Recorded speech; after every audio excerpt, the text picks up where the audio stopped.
Barchaga assalomu alaykum hurmatli YouTube kuzatuvchilar hamda obunachilar. Bugun biz Andijonda joylashgan Imom Ota ziyoratgohiga yetib keldik. Bugun biz sizlarga Imom Ota ziyoratgohini diqqatga sazovor joylarini ko'rsatib berishga harakat qilamiz. Bizning kanalimizga obuna bo'lib qo'yasizlar va biz joylab borayotgan videolarga bitta like bosib qo'yasizlar. Biz boshladik, ketdik.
Hurmatli obunachilar, mana eng cho'qqida Zubayr darchasi telefon raqamlari bilan 24 soat ish faoliyatida bemalol telefon qilaverasizlar va kanalga obuna bo'lishni unutmaysizlar. Ismingiz nima?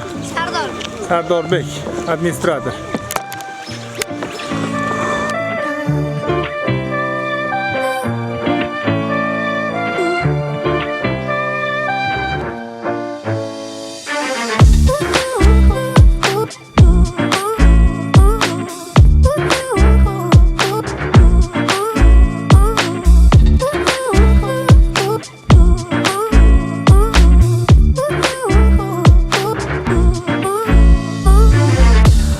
Hurmatli obunachilar hamda kuzatuvchilarimiz, bugun bizning kanalda kuzatib borishingizni sizlardan iltimos qolardik.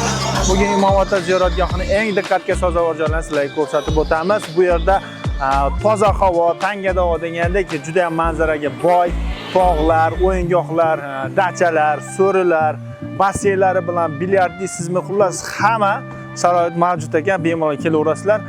Bizning kanalga obuna bo'lishni unutmaysizlar. Xudo xolasa eng diqqatga sazovor joylarni sizlarga ko'rsatib o'tamiz. Biz bilan qoling va obuna bo'lishni unutmaysizlar.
obunachilar, bugun maza qilib dam olyapmiz. Mana shu Everest oshxonasiga tashrif buyuraverasizlar. Bu yerda osh, shashlik, fast foodlar mavjud.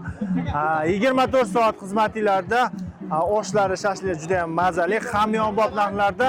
Xudo xolasa Everest cho'qqisiga kelsanglar, bu yerda o'yingohlar. Mana shu cho'qqiga chiqsanglar, bu yerdan butun Imom-Otaning tog'lari, o'yingohlari barchasi ko'rinib turibdi. Kayfiyat ko'tarilib, toza havodan nafas olib, haqiqiy hordiq chiqarib ketasizlar, hurmatli obunachilar. Biz bilan qoling, bizni videolarimizga like bosib esdan chiqmasin. Hali endi boshladik. Odamlar to'sib qo'yapti, uzr. Do'stlar, bu yerda odamlar maza qilib o'ynayapti, kulyapti, oilaviy bolalar bilan hamma maza qilyapti. Xullas, 1000 marta gapirgandan ko'ra 1 marta kelgan yaxshi. Bizni kuzatinglar.